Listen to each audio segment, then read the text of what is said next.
Hey guys, Freddy with CJ Off-Road. Over the past couple months, we've been getting quite a few questions and comments from beginner off-roaders about the first modifications and off-road equipment that they should get for their first off-road adventure. So today I'm going to go over my pick for the top 5 off-road essentials for beginners.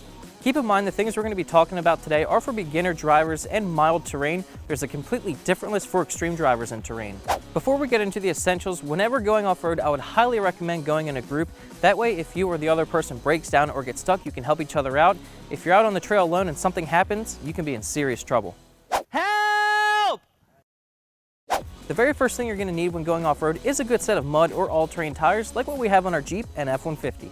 The factory all-season tires that originally came in your vehicle are not going to cut it and will probably get you stuck. A good set of aggressive tires like what we have here have nice big lugs and deep tread in them to improve traction in dirt, mud, and rocks, where the factory tires will most likely just spin and leave you stuck.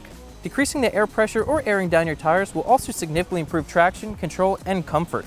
A set of larger tires like what we have here on our Jeep will also give you a bit more ground clearance, and they're going to be more durable and less likely to get punctured when you're out on the trail.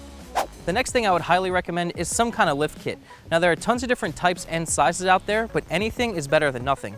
You can do something as simple as a coil spacer kit like this, or a body lift, or do a full suspension lift kit like we did on our Jeep and F-150. A lift is obviously going to give you better ground clearance and tire clearance, making obstacles easier and safer to tackle. Even half an inch can make the difference from being stuck and overcoming an obstacle and completing the trail.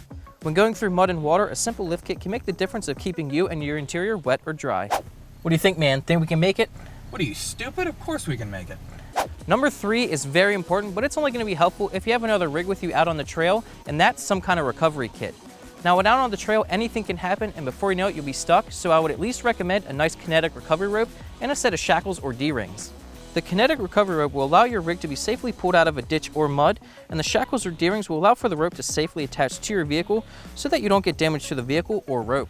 When getting ropes and shackles, it's important to make sure you get ones that are properly rated for the vehicle you're recovering so you don't get a catastrophic failure, which can result in serious injury or damage. When out on the trail, especially one that you don't know, literally anything can happen, and it's extremely possible for you to puncture a tire.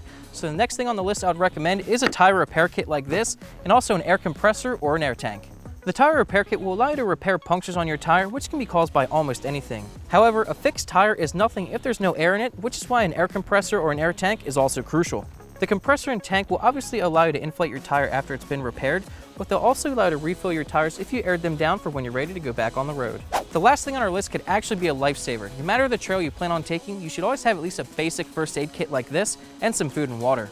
If you're deep into the trail, you'll probably be far away from medical attention, so you need to make sure you can treat injuries at least to get you to medical attention. You obviously don't need to be a doomsday prepper and go crazy, but if you get injured, stuck, or break down, or just end up being out on the trail longer than expected, you need to make sure you're hydrated and prepared.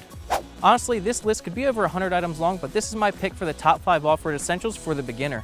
I hope this video helps you out when you head onto the trail. Everything we talked about today can be found at cjponyparts.com, and we'll see you next time.